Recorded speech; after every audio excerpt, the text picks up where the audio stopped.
Hi எல்லோரும் எப்படி இருக்கீங்க? நான் சின்ன வயசாக இருக்கும்போது எங்கள் அம்மா இந்த ஹெல்த் ட்ரிங்க் அடிக்கடி செஞ்சு கொடுப்பாங்க. இதில் என்ன பொருட்கள் போட்டிருக்காங்க, இதோட பெனிஃபிட்ஸ் என்ன, எதுவுமே அப்போ தெரியாது. ஆனால் வாங்கி குடிச்சுக்கிட்டோம். இப்போது நம்ம குழந்தைங்க பெருசானதுக்கப்புறம் அம்மா அன்னைக்கு அந்த ரெசிபி செஞ்சாங்களே, அது எப்படி செஞ்சாங்கன்னு கேட்டு செஞ்ச ரெசிபி தான் இது. சூப்பர் டேஸ்ட்டாக இருக்கும். ஆனால் என்ன தான் நம்மளுக்கு 1000 சோஷியல் மீடியா வந்தாலும் நம்ம அம்மா கிட்ட கேட்டு இன்னும் சில விஷயங்கள் நம்ம செஞ்சுட்டு தான் இருக்கோம். அப்படி நீங்கள் எந்த ரெசிபி செஞ்சுருக்கீங்க அப்படிங்கிறத கமெண்ட் செக்ஷனில் சொல்லுங்கள். இப்போ இந்த ரெசிபி செய்கிறதுக்கு 1 கப் அளவு கருப்பு உளுந்து எடுத்து அதை நல்லா வாஷ் பண்ணிவிட்டு ஒரு 1/2 கப் அளவு தண்ணி ஊற்றி இதை ஊற வச்சுருவோம். இப்போ இன்னொரு பவுலில் 5 பாதாம், 5 முந்திரி, 5 பேரிச்சம்பழம் கொட்டையை எடுத்துகிட்டு அதையும் ஒரு 1/2 கப் அளவு தண்ணி ஊற்றி ஊற வச்சுருவோம். இது ரெண்டுமே ஒரு 1/2 மணி நேரத்துலேருந்து 1 மணி நேரம் ஊறிட்டுருக்கட்டும்.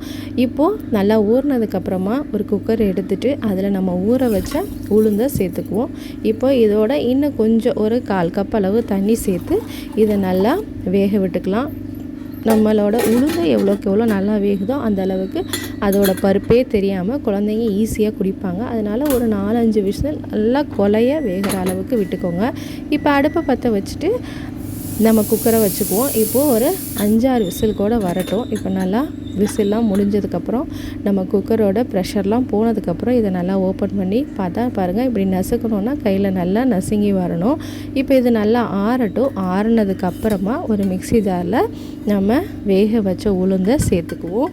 இப்போ இது எல்லாத்தையும் சேர்த்துனதுக்கப்புறமா நம்ம ஊற வச்சுருந்தோம் இல்லையா, பாதாம், முந்திரி, பேரிச்சம்பழம், அதையும் எடுத்து இதோடு சேர்த்துக்குவோம். இந்த பாதாம், முந்திரி, பேரிச்சம்பழம்லாம் நான் இப்போது குழந்தைங்களுக்கு பிடிச்ச மாதிரி நான் எக்ஸ்ட்ரா ஆட் பண்ணது தான். அந்த காலத்தில் எங்கள் அம்மா ஆட் பண்ணதெல்லாம் கிடையாது. இப்போ இதை நல்லா அரைச்சி எடுத்துக்குவோம். பாருங்கள், இப்போ நல்லா இந்த மாதிரி மைய அரைஞ்சிருச்சு.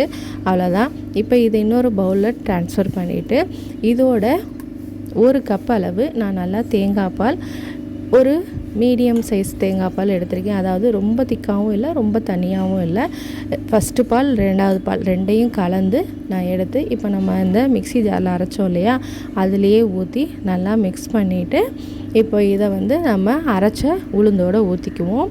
இப்போது இது ரெண்டையுமே நல்லா மிக்ஸ் பண்ணிக்குவோம். பாருங்கள், இதை அப்படியே குடிக்கலாம். இது மீடியம் ஸ்வீட்டாக இருக்கும். ரொம்ப ஸ்வீட் எனக்கு தேவையில்லை, எனக்கு இந்த பேரிச்சம்பழம் இனிப்பே போதும் அப்படின்னா நீங்கள் இந்த இனிப்போடு நிறுத்திக்கலாம்.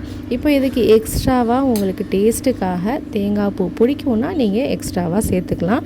இப்போ இதில் ஒரு 2 டேபிள் ஸ்பூன் அளவுக்கு தேங்காய் பூ சேர்த்துட்டு ஒரு 2 டேபிள் ஸ்பூன் அளவுக்கு நான் எக்ஸ்ட்ரா நாட்டு சக்கரை ஆட் பண்ணியிருக்கேன். ஏன்னா குழந்தைங்க கொஞ்சம் இனிப்பு தூக்கலாக இருந்தால் தான் குடிப்பாங்க. அதோட ஒரு 1/2 டீஸ்பூன் சப்ஜா சீடை தண்ணியில் ஊற வச்சு அதையும் சேர்த்துருக்கேன். இப்போ இது இந்த வெயில் காலத்துக்கு உடம்புக்கு ரொம்ப குளிர்ச்சியானது. இது வெயில் காலம்னு இல்லை, நீங்கள் எப்பயுமே இந்த ட்ரிங்கை எடுத்துக்கலாம். நான் இப்போ ஒரு டம்ளரில் ஐஸ் க்யூப் போட்டு இதை சில்லுன்னு சர்வ் பண்ணுறேன். இது நீங்கள் வெயில் காலத்தில் இந்த மாதிரி சில்லுன்னு சர்வ் பண்ணலாம். இல்லை நம்ம நார்மல் டேஸில் ஐஸ் க்யூப் போடாமல் அப்படியே குடிக்கலாம். ரொம்ப உடம்புக்கு நல்லது, ரொம்ப ஹெல்த்தியானது, உடம்பு குழு குழுன்னு இருக்கும். கண்டிப்பாக ட்ரை பண்ணி பாருங்கள். ட்ரை பண்ணி பார்த்துட்டு உங்களோட ஃபீட்பேக்கை கமெண்ட் செக்ஷனில் சொல்லுங்கள். இன்னொரு இன்ட்ரெஸ்டிங்கான வீடியோவில் உங்கள் எல்லோரையும் சந்திக்கிறேன். அதுவரை டேக் கேர், பை பாய்.